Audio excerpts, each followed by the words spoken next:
Assalamualaikum warahmatullahi wabarakatuh. Selamat pagi. Oke, pembahasan kita kali ini yaitu mengenai rumus sinus sudut paruh. Oke, kalau kita mau membuktikan rumus sinus sudut paruh, kita harus mengambilnya dari kosinus sudut rangkap, yaitu rumus kosinus sudut rangkap cos 2x sama dengan, kita ambil yang ada variabel atau unsur sinusnya. Cos 2x sama dengan 1 dikurang 2 sin kuadrat x. Di sini kita misalkan x-nya adalah sama dengan setengah A, karena kita mau mengambil sudut paruh. Sudut paruh itu adalah dibagi 2 ya. Jadi x sama dengan setengah A. Jadi di sini kita masukkan x-nya, kita gantikan dengan setengah A menjadi cos 2 dikali setengah A sama dengan 1 dikurang 2 sin kuadrat setengah A. Hasilnya menjadi ini 2 dikali setengah, hasilnya adalah cos A sama dengan 1 dikurang 2 sin kuadrat setengah A. Sehingga kita pindahkan si satunya ke ruas kiri menjadi cos A dikurang 1 sama dengan min 2 sin kuadrat setengah A. Atau kalau kita ubah bentuknya menjadi yang sinnya di ruas kiri menjadi sama aja ya, min 2 sin kuadrat setengah A sama dengan cos A.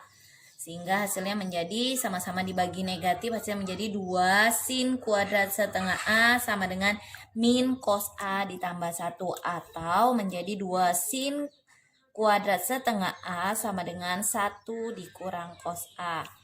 Sehingga hasilnya menjadi sama-sama dibagi 2, ruas kiri dan kanan dibagi 2 menjadi sin kuadrat setengah A sama dengan 1 dikurang cos A per 2. Karena di sini masih ada unsur kuadratnya, berarti ruas di sebelah kanan harus diakarkan. Ingat, kalau dalam mengakarkan itu selalu ada tanda plus dan minus, sehingga hasilnya menjadi sin setengah A sama dengan plus minus akar dari 1 kurang cos A per 2. Sehingga rumus sinus sudut paruhnya adalah plus minus akar dari 1 dikurang cos A per 2. Oke, kita masuk ke contoh soal.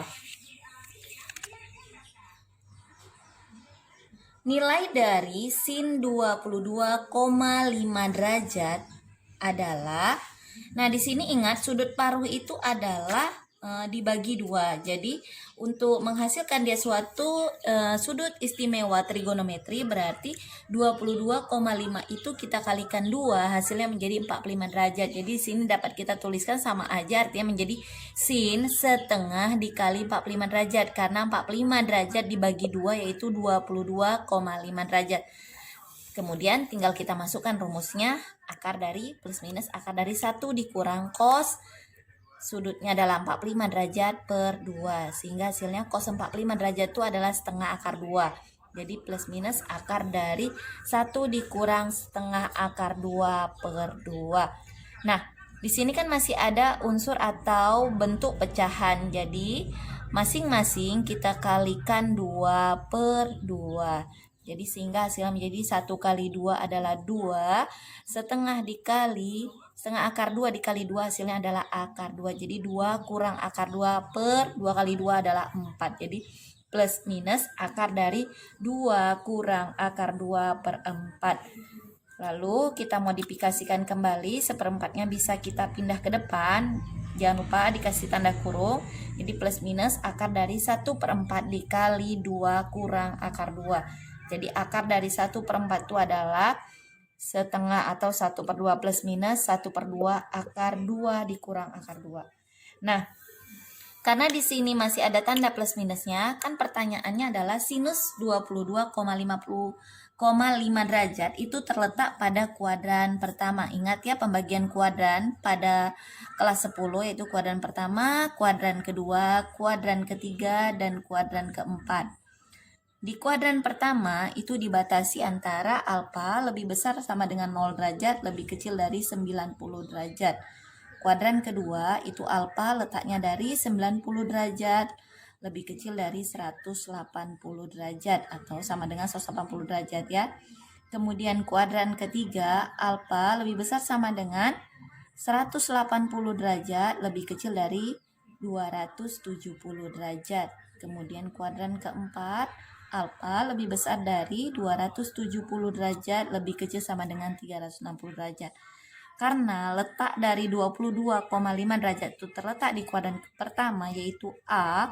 A itu artinya all semua bernilai positif pada kuadran pertama, maka kita ambil untuk sinus 22,5 derajat adalah setengah akar 2 dikurang akar 2. Oke, untuk menambah pemahaman kalian, perhatikan latihan soal berikut ini. 1. Sin setengah P sama dengan 2. Sin 67,5 derajat sama dengan. Terima kasih atas perhatiannya. Selamat pagi. Assalamualaikum warahmatullahi wabarakatuh.